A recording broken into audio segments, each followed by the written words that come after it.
अजित पवार ज्या गावामध्ये लहानाचे मोठे झाले, ज्या गावामध्ये ते आल्यानंतर एक शिस्त आणि त्यांचा एकंदरीत जो इकडे आल्यानंतरचा आनंद इथल्या गावकऱ्यांना व्हायचा, ते सगळं आता दुःखात बदललं आहे. 6 वेळा उपमुख्यमंत्रीपदी जेव्हा अजित पवार विराजमान झाले तेव्हा या गावामध्ये दिवाळीसारखं वातावरण होतं. मात्र आता तो पुन्हा क्षण किंवा अजितदादा या गावातल्या कुणालाही परत बघायला मिळणार नाहीत.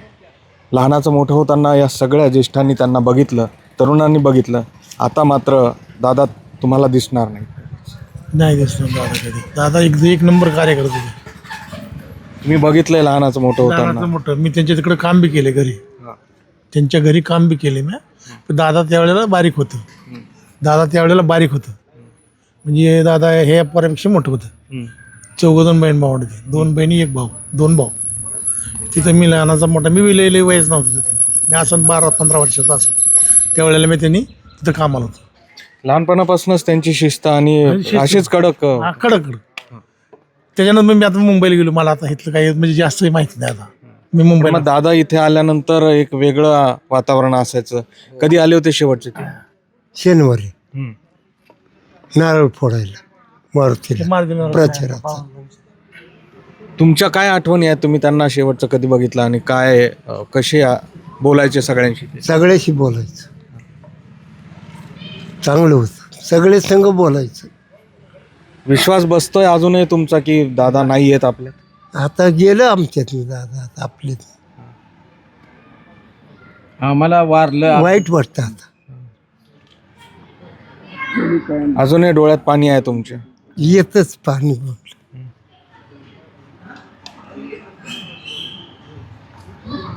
घरातलं कोणीतरी गेल्याचं वाटतं. हे नव्हतं व्हायला पाहिजे, पण दुर्दैवानी घटना घडलेली आहे. काय विधीने काय लिहिलंय त्याच्या अनुसार घडला तर काय करायचं. पण हे जी निपक्षपाती इन्क्वायरी झाली पाहिजे. आमच्या घरातला मेंबर गेला आहे, आमच्या तालुक्याचा मेंबर गेला, आमच्या जिल्ह्याचा मेंबर, राज्याचा मेंबर गेला, आमच्या महाराष्ट्राचा माणूस गेला. आमच्यातनं एक व्यक्ती निघून गेला असं वाटतंय आम्हाला. दादाचं तुमचं तर त्यांचं नेहमी बोलणं असायचं, तर घरातले चांगले संबंध होते. पासून छत्रपती कारखान्याचं ज्यावेळेला तो उभं राहिले सहकारी कारखाना, माझे वडीलही त्यांच्याबरोबर उभं होते पहिल्यापासून. अगदी म्हणजे सुरुवातीला ग्रामपंचायत, सोसायटी, तर आमच्या घरूनच म्हणजे वडीलच सहकार्य करत होते फार.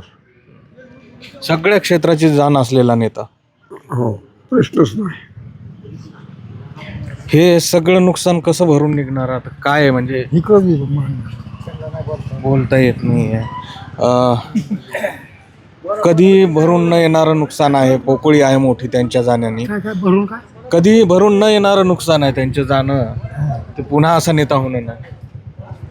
असा नेता होणार नाही पुन्हा. पुन्हा यांच्याकडे कसं काय होईल?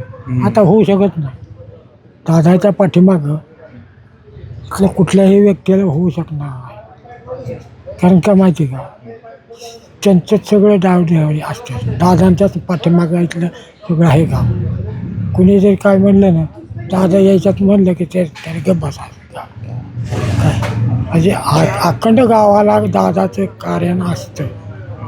काय प्रकृती चांगली आहे त्यांची. बोलण्याला गरीब असो, कुणी असो, श्रीमंत असला तरी त्याला त्या पोझिशनमध्ये बोलतात ते. काय की तू श्रीमंत आहे मग तुला काय करावं, असली भानगड नाही आहे. या पोझिशनमध्ये सगळ्याच बोलतात. इथं आले तरी आम्ही सगळे इथं बसलेच असतो, टी वरनं भाषण करायला. काय भाषणाशिवाय इथे काही करत नव्हतं दादा. चांगलं असलं की पुन्हा आपल्याला कधीच बघायला मिळणार नाही. परत बघायला मिळणार नाही. आता बघायचं कारण काय? आता कुठं बघायचं त्यांना? आता आपण बघायचं कोणाला? आपल्याला बघायला येईल का? आता दादा बारामतीला बी राहत होतं आणि इथे घर होतं मोठं त्यांचं. आता जोपर्यंत त्या खात्यात नव्हतं त्यावेळेला आम्ही त्यांच्या घरी कामाला होतो. आता ते खात्यात गेल्यानंतर आम्ही त्यांच्या घर सोडून दिलं आणि त्यांच्या पाठीमागं आम्ही बारामतीला सुद्धा होतं. दादा इथं सुद्धा येतात. कसे बोलायचे तुमच्या सगळ्यांशी दादा? आणि काय तुम्ही बाहेर गावात ना? बाहेर गावात दादांच्या सगळी घटना दादांचं खूप मोठं म्हणजे महाराष्ट्राच्या विकासाचं व्हिजन असणारा हा नेता होता. काटेवाडी ग्रामस्थ जे आहेत ते शोकाकुल आहेत आणि अर्थातच अजित पवार गावामध्ये आल्यानंतर त्यांना ओवाळण्याचं काम कोणत्याही कार्यक्रमात सगळ्यात आधी करायचे आहे हा आजी. मात्र आता आपला मुलाप्रमाणे दादा आपल्यामध्ये नाही आहे तर कधीच बघायला मिळणार नाही.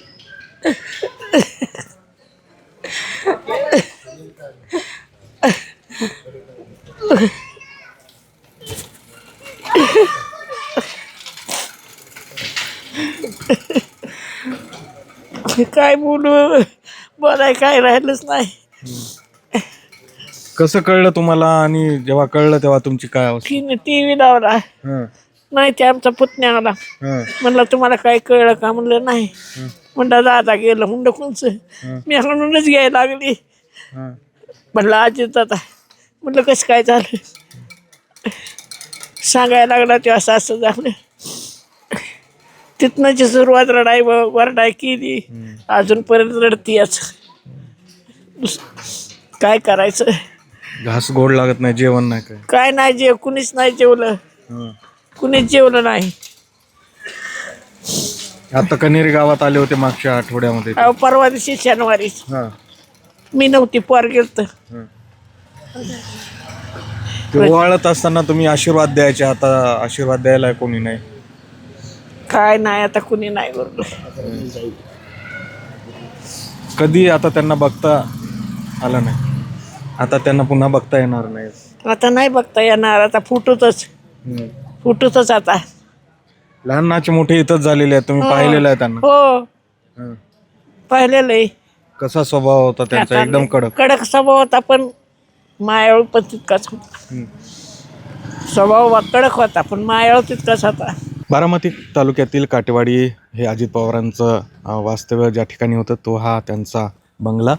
अजित आशाताई अनंतराव पवार बंगला म्हणून या बंगल्याची ओळख आहे. जेव्हा जेव्हा अजितदादा बारामतीला यायचे तेव्हा इथे असलेल्या आपल्या आईंना भेटायला ते नक्की यायचे. अर्थातच त्यांचं वास्तव्य जेव्हा जेव्हा या बंगल्यावर असायचं, ते इथे जेव्हा राहायला यायचे तेव्हा शेकडो नागरिक त्यांना भेटायला यायचे आणि आलेला प्रत्येक नागरिक रिकाम्या हाताने जायचा नाही. आत्ताही बघतो आपण या बंगल्याच्या बाहेर हे तरुण आलेले आहेत. कुठून आलाय तुम्ही? आम्ही राहू दौंड तालुका राहू म्हणून आलो. दादा गेल्याचं कळलं आणि काय दादा कळायचं आम्हाला कळलं ना. आम्ही त्या क्षणी आम्ही या ठिकाणी आलो बारामतीमध्ये. पण या ठिकाणी या बंगल्यामध्ये की आम्ही आलो त्या ठिकाणी दादांना आम्ही कोणतं काम घेऊन आलो. दादाने आम्हाला कधी रिकाम्या हाताने लावलं नाही. आमचं काम 100% दादाने केलेलं आहे. काय विचारायचे दादा तुम्ही? दादा आल्यावर आम्हाला विचारायचे की तू जेवण वगैरे केलंय का, कसा आला कसा नाही, ते सगळे नीट विचारायचे. पण ज्यावेळेस दादांचं दुःख कळलं त्यावेळेस आम्ही पाणी न पिता किंवा जेवण न करता सुद्धा आम्ही बारामती. तुझ्या डोळ्यात अजूनही पाणी आहे. दादा गेलेत, काय दुःख वाटतं? दुःख म्हणजे खूप म्हणजे असं वाटतंय की अजून पण दादा आपल्यामध्ये आहेत असं आपल्याला वाटतंय. आणि ज्यावेळेस कळलं त्यावेळेस आपले पायाखालची जमीनच सरकली. दादा पुन्हा कधीही भेटणार नाही. त्यांनी दिलेले विचार आपल्याला जपायचे आहेत आता. हो नक्की.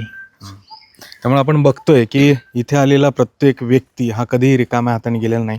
दादा अत्यंत आपुलकीने विचारायचे आणि जर काम होणार असेल तर ते इथेच सांगायचे आणि होणार नसेल तर तेही ते स्पष्ट सांगायचे. असा या सगळ्यांचा आणि अगदी महाराष्ट्रातील जनतेचा देखील अनुभव राहिलेला आहे की दादा जे काम होते त्याला स्पष्ट सांगायचे. मात्र आता एकंदरीत बघितलं तर त्यांचा हे निवासस्थान, त्यांचा हा बंगला अशा पद्धतीनं शोकसागरात बुडालेला आहे. यापुढे देखील अजितदादांचा वारसा या बंगल्यात जपला जाईल. येणाऱ्या प्रत्येकाला रिकाम्या हाताने जायची वेळ पडणार नाही अशीच अपेक्षा करूया. पुढील सुरेश पाटील, गोविंद वाकडे, न्यूज 18 मराठी, काटेवाडी.